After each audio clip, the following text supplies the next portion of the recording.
Sejam todos bem-vindos. Que prazer imenso tê-lo aqui em nosso canal Império das Artes.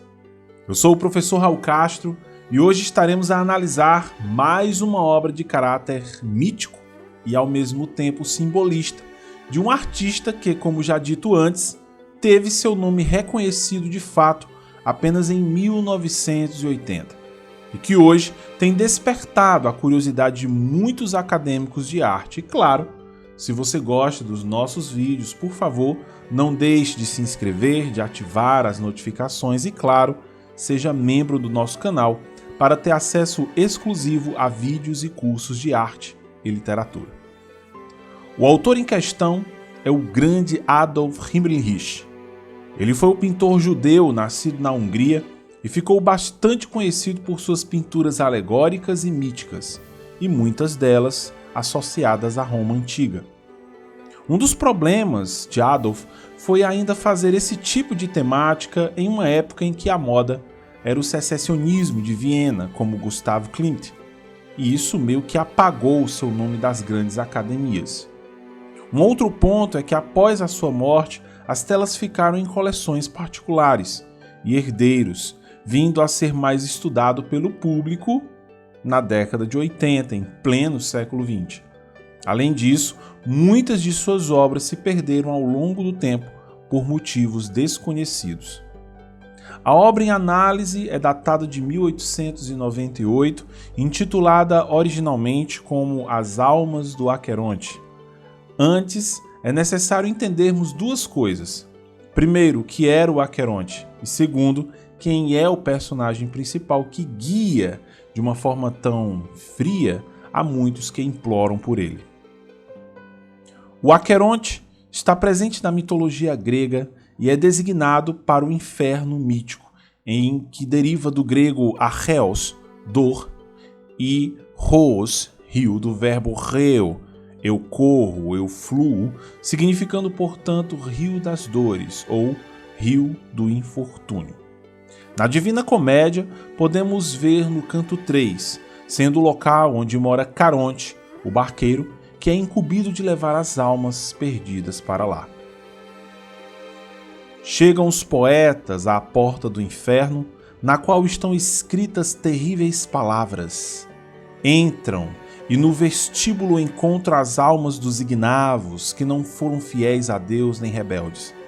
Seguindo o caminho, chegam ao Aqueronte, onde está o barqueiro infernal, Caron, que passa as almas dos danados à outra margem para o suplício.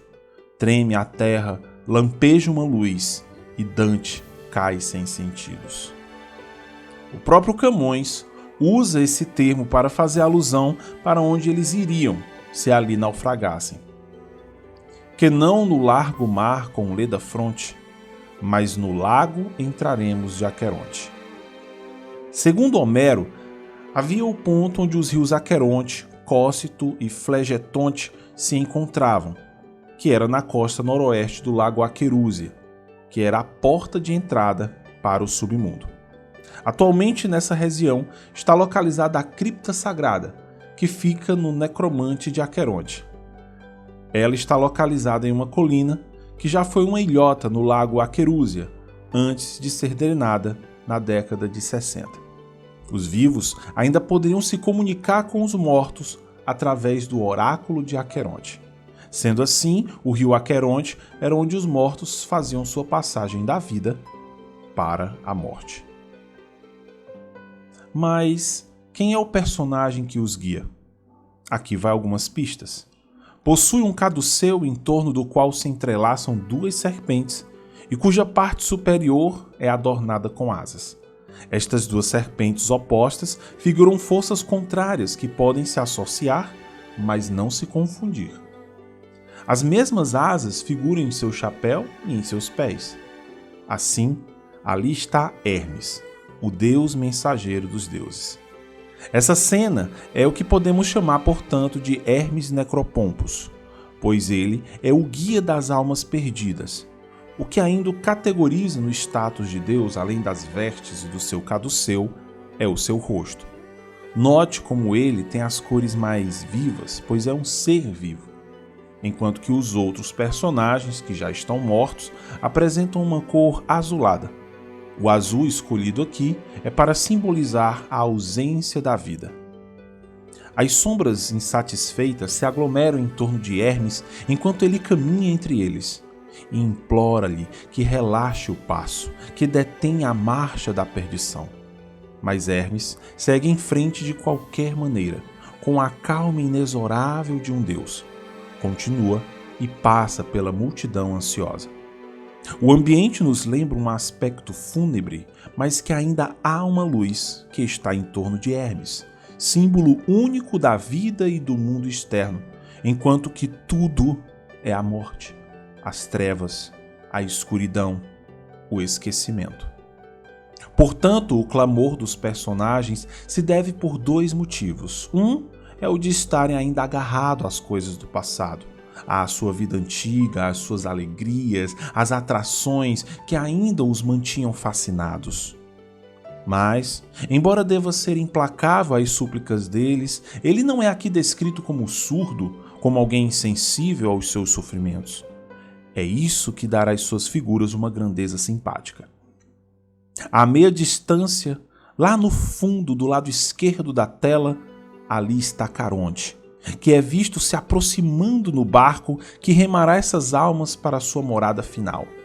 Foi a visão de sua barca nas águas negras do Aqueronte que atingiu a multidão com tanto terror.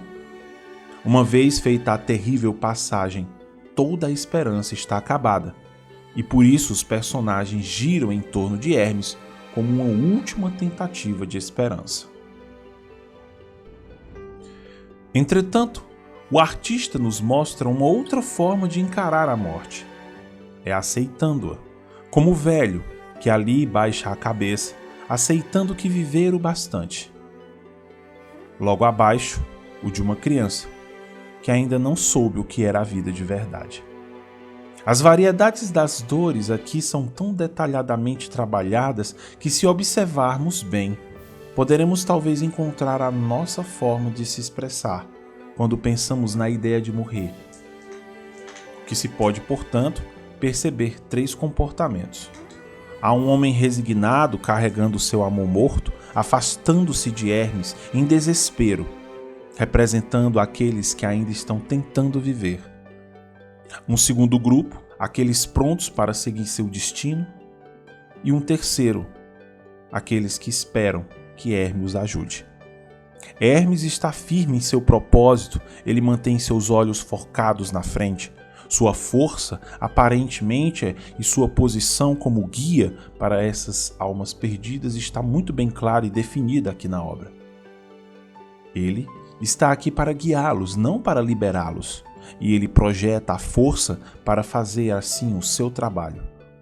Essa obra nos faz pensar sobre a forma como encaramos a morte, sobre como devemos, enquanto estamos vivos, pensar e nos lembrar dos mortos, para que encontrem a salvação e o consolo por meio de nossas orações e súplicas.